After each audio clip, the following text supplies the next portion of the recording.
Hi and welcome to an episode of Meet the Makers here on Block News. My name is Rebecca Hope and today we are being joined all the way from Hungary by Peter Gergo, the CMO of Inlock. Welcome, Peter. Thanks for having me. Today we are talking about Inlock and what you're doing in the sphere of lending. So creating a blockchain technology that acts as a lender or helps people to lend money.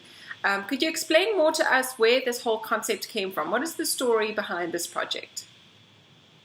Okay, so we wanted to create a lending platform where borrowers can have customized requests, and also we wanted to bring in institutional lenders into this space, and we wanted to make it in a way that lenders compete with each other for borrowers. And if you think about it, it helps in terms of interest rates. If they compete, then borrowers get the best deals there is. So tell us more, where was this born from? Where did this develop from? Was there a previous initiative that it came out of, or how did this come into being? Actually, our CEO has a strong banking background. He was working for one of the major banks in Europe. He also participated in making lending products before. And then we got brought into the crypto space. It's very interesting. We kind of wanted to mix the two. Mm-hmm. And then if we have something we can improve in the lending, in the field of lending, because we checked the market and we couldn't find any other solution which is good enough to use for us. Mm-hmm. So let's talk about that then. The traditional model that your CEO, was working with in banks, and then versus this, and how is this different to anything that we've seen on the market? Mm-hmm. So, as you probably know, that in the traditional lending space, you have to have credit score in order to get a loan, and in the crypto space, if you have crypto as an asset, it doesn't really matter what the current exchange rate is. No one can argue that it has value, and anything that has value can be used as coverage for a loan. Mm-hmm. And therefore, this kind of loan is a lot safer, because if the borrower provides collateral, it is a lot safer for everyone. Yes. And so tell us, you're now involved in the marketing. Our supporting base in Hungary is quite strong. So we have the necessary funds, fortunately, to run this project. You probably know that it is extremely hard nowadays to promote an ICO properly. All these, most important problem we face is the scammers. We contracted a professional partner called Clarity PR from New York, because we realized that if we want to launch our platform globally, we need professional help. So the idea is that before we enter any new territory with Inlock, we have to have the regulatory framework for all platform roles we have. And that's why we are moving from region to region. And therefore, the marketing has to support this plan as well. So, for example, if we reach out to the LATAM region, then we have to have local marketing partners as well. Mm-hmm. And that's why we go from region to region. So the lending, who is this happening between? So you said private institutions or individuals that want to lend money, and basically they can make money off interest. But how will this be validated? What's the process here? How does an individual who perhaps doesn't have credit score, or who has a low credit score, or is very new, how do they build that up, and how do they eventually lend from that person? And then on top of that, how are you planning on marketing and reaching these individuals? We realized quite soon into developing the project that we wanted to have a peer-to-peer lending platform from day zero, but it is not possible according to the current regulatory framework in the world. So we realized that at this stage we can only work with institutional lenders, because they already have the license for it. And on the borrower side, borrowers can come pretty much from all over the world. It's not a problem, but the lenders have to have the necessary permits to do this activity. Like 99% of our marketing efforts as of today is directed towards the ICO, and the ICO itself is an extremely important opportunity to spread the word about Inlock and get customers for the future as well. Actually, the demand from the borrower side is a lot larger than from the other side.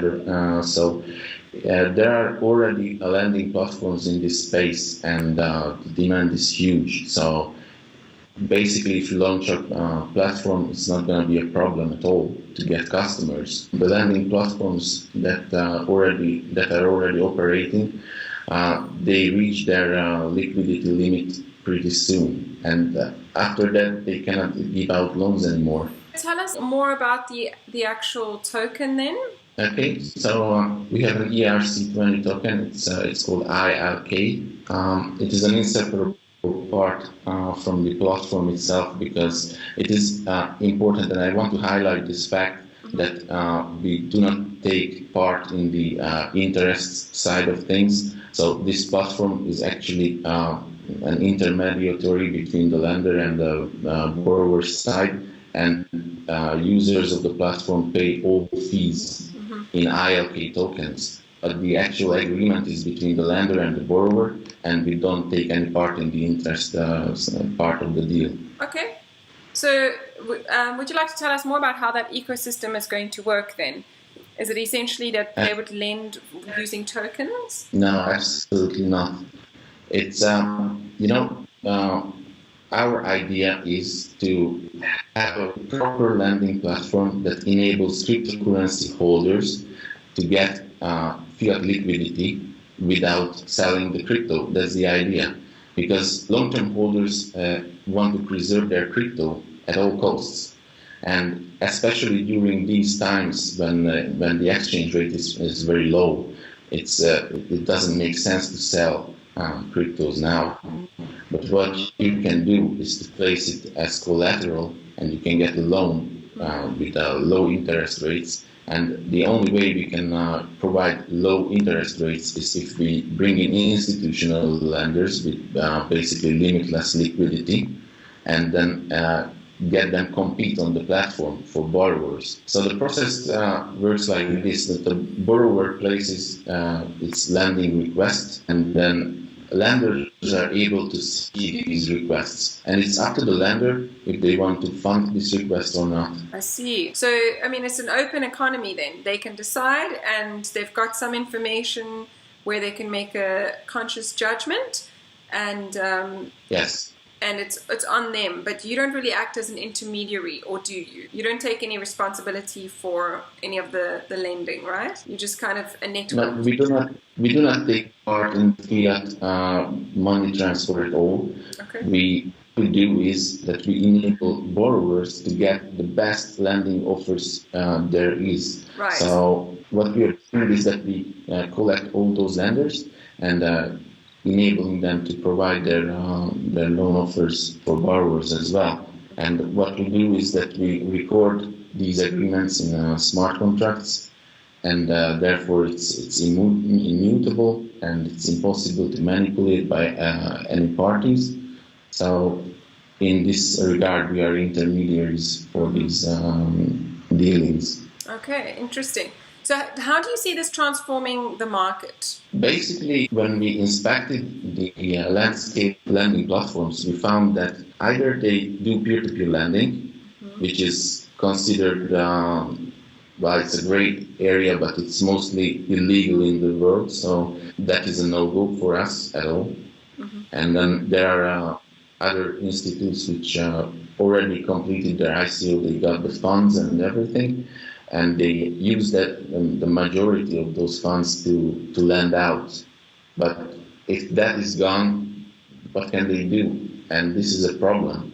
And we come to the conclusion that it's probably for the best if we somehow can include institutional lenders, and therefore we can have close to infinite fiat liquidity on our platform. Well, thank you so much for chatting to us a little bit today about this new lending kind of network and how you're connecting, acting as an intermediary and showing users the best options out there. Thank you so much for coming to join us on the show today. All the best there in Hungary. Thank you very much for having me. Have a great day further. From me, Rebecca Hope from Block News. We're talking to Peter about lending at Inlock.